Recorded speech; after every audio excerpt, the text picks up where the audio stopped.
pull a Makarov 9mm semi-auto from his leather shoulder holster after he jumped out the window. The radio intercepts drove the late-night visit, but it was the pistol draw that initiated the combat rules of engagement. For certain, the last thing he saw before being martyred was the fuzzy image of a combat-clad American Delta operator under nods at roughly 10 paces. It was a high-noon showdown he was never trained to win. Hap knelt next to me on the opposite side and pulled the AQ facilitator's pocket litter from his left breast pocket. He was a card-carrying member of Jamiat-ul-Ulema-i Pakistan, and his blood-stained ID card and half-folded papers bore the marks of the 3-round shot group, the size of a $50 we had heard earlier while on the wall. I looked up at the shooter. "Good hit." "You're a little rusty," Hap said. "I'm used to seeing this the size of a dime." We could have left it alone that night. We could have stayed in our rat-infested quarters and minded our own business. Instead, we kitted up, bumped knuckles, and turned the target.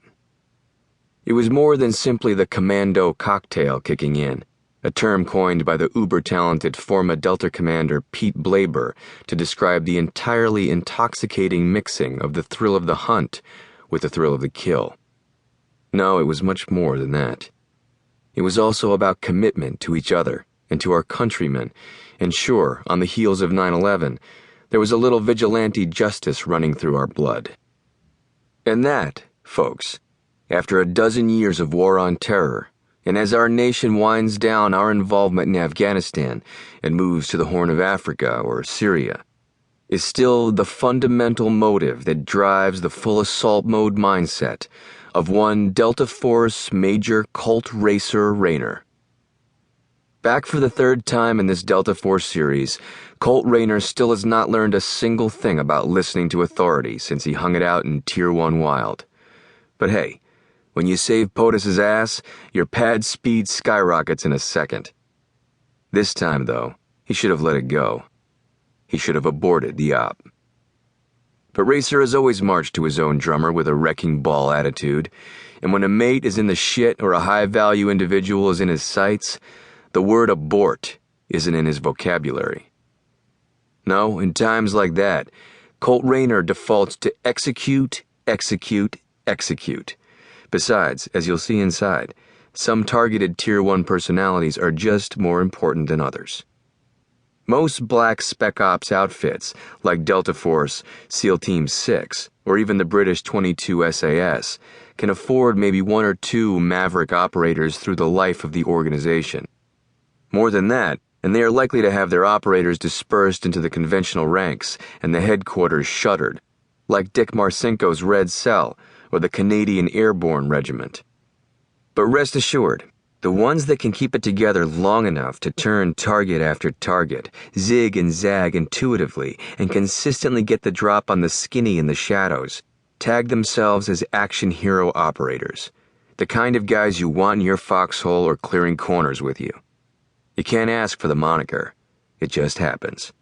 Sure, running with men like Kolt Raynor is scary shit at times, more often than not resulting in someone shoving Curlix to the bone in your bleeder, or even pulling your dog tags and zipping up your body bag. And yes, sometimes pinning another worthless medal on your chest. Why do men and women do it? Why do some American men and women aspire to serve the ranks of the most elite, top-secret organizations, where your every move is analyzed, every shot counted, and every hit a pressure cooker? Why would a small team of Delta operators conduct a high-risk daytime hit in the middle of Tripoli, the Libyan capital, to roll up Abu Anas al-Libi in October 2013?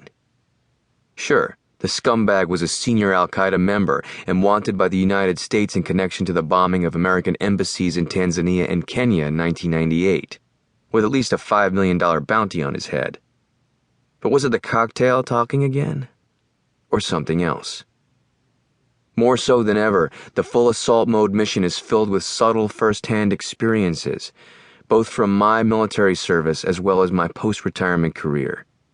Things I've witnessed a small band of unsung men and women voluntarily do again and again, from one battlefield or protected area to another, and done sans fanfare.